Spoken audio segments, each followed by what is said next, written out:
Hola, ¿qué tal, estimados amigos y amigas? Bienvenidos a este su espacio, Sorbos del Elixir de la Razón.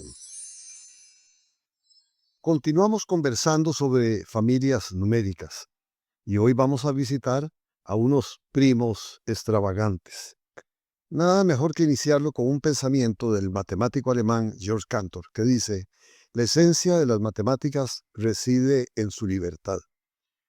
Si hay algo que ofrece la matemática es la oportunidad de crear esa, digamos así, esa amplitud para que se pueda trabajar y crear cosas alrededor de ella.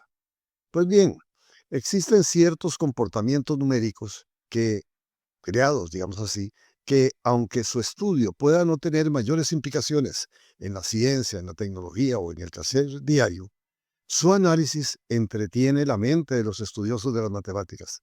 Al fin y al cabo, esta es una disciplina mental y el transitar por esas vicisitudes mentales constituye oportuno ejercicio. Claro que debo establecer aquí una pauta, y es que normalmente, aunque los matemáticos ingresan para ejercitarse o para crear cosas, entretenerse, digámoslo así, de alguna forma, en realidad, mm, posteriormente, mucho de ese conocimiento va a tener grandes implicaciones en nuestra vida real. Pues bien, resulta que en el siglo XVIII-XIX nos topamos con una matemática y física francesa autodidacta, Mary Germain, que hizo importantes aportes en ambos campos de su saber. Sin embargo, y aquí es donde viene lo interesante, para poder hacer sus aportes, ella tuvo que identificarse bajo el seudónimo del señor Leblanc, porque en esa época las mujeres tenían casi que prohibido poder ingresar a estudios superiores y mucho más prohibido poder intervenir con conocimientos propios de ellas. Por eso ella, bajo este seudónimo y haciéndose pasar por hombres, logró relacionarse por escrito con diversos especialistas de su época. Uno de ellos, casualmente, es Carlos Federico Gauss, uno de los más grandes genios que ha dado la humanidad, considerado el príncipe de las matemáticas. Y Carlos Federico recibe las comunicaciones, pero le pide que quiere conocerle, pensando que es un hombre.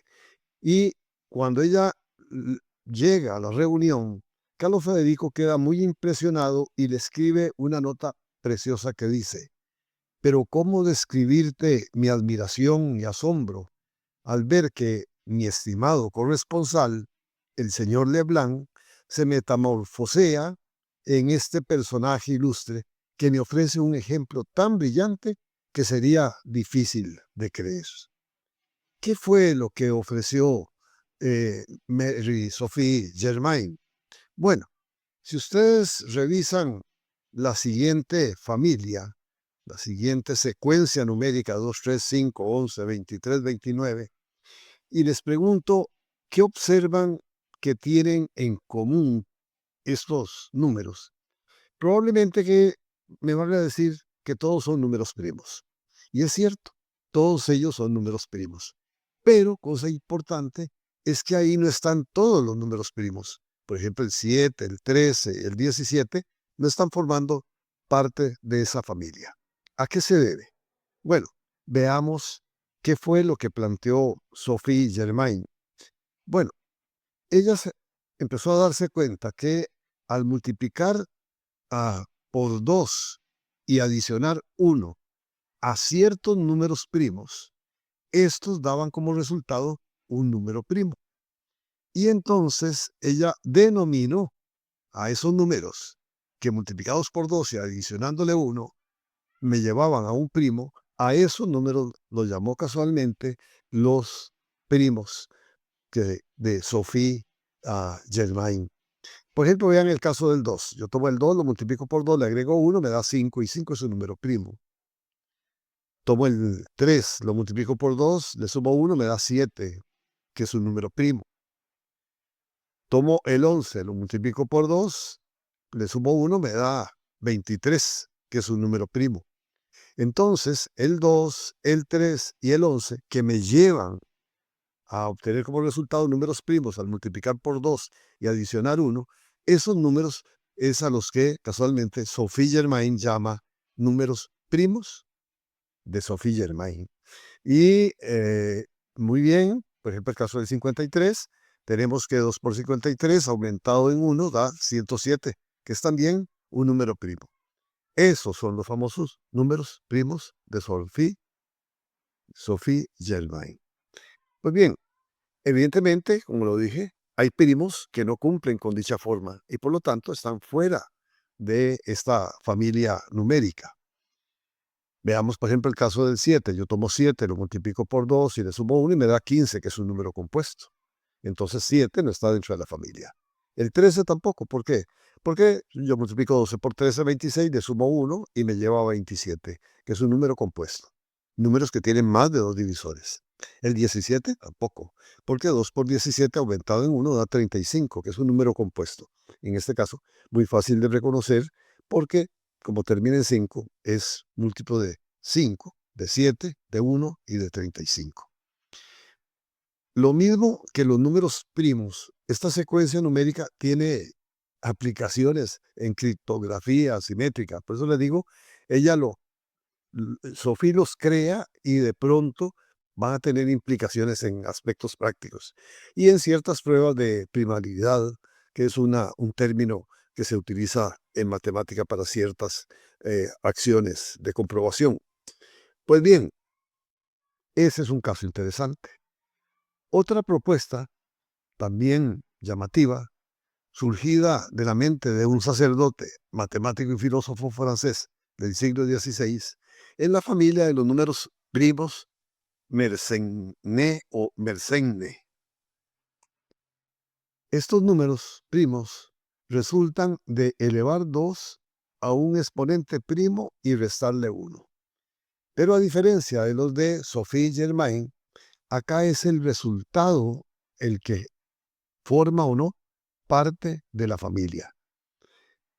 Poniéndolo en términos prácticos o en una fórmula, como decimos nosotros, que no es ni más ni menos que una forma condensada, los primos Mersenne son aquellos que se obtienen de elevar 2 a un número primo, quitarle 1 y que me da como resultado un número primo. Veamos cuáles son.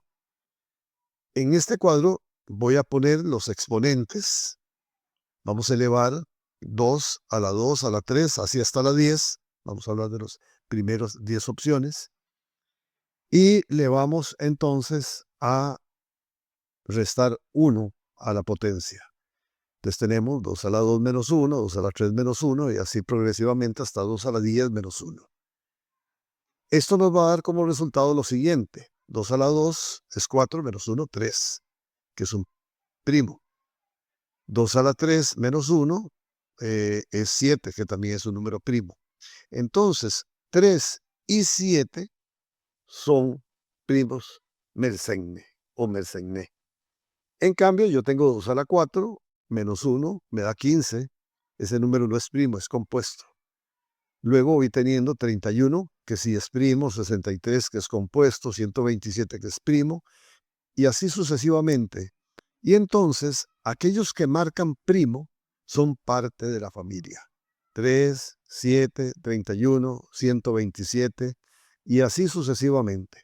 No lo son, por ejemplo, el 15 ni el 63, ni tampoco aquellos números primos que quedaron por ahí que no aparecen. Por ejemplo, el caso del 11, ¿de acuerdo? El caso del 23.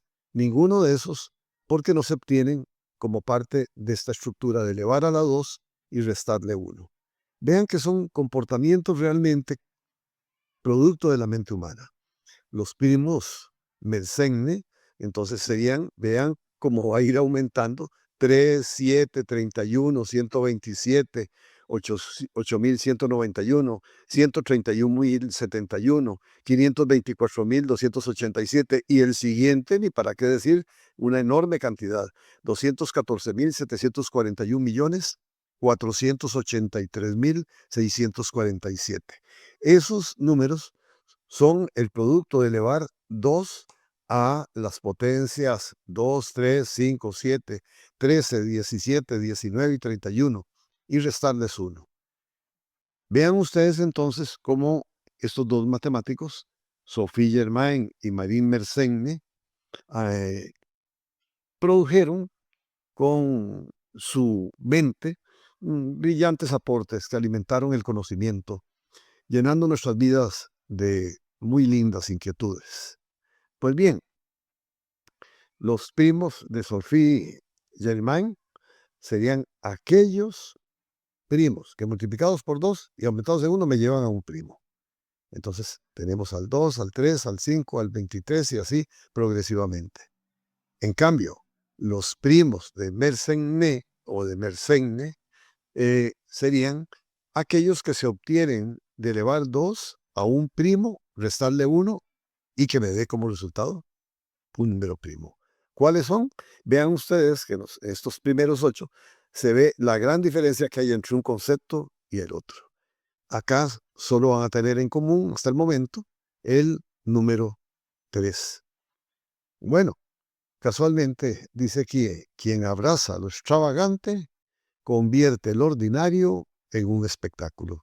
Y este es el caso de estos 2 matemáticos autodidactas. Bien, esto es todo por el día de hoy. Yo les invito a que me escriban a mi correo mario2707@gmail.com y que visiten también mi correo en YouTube, Matemalandia, donde van a encontrar variedad de estos productos, de estos videos que con todo aprecio preparo para ustedes. Muchas gracias.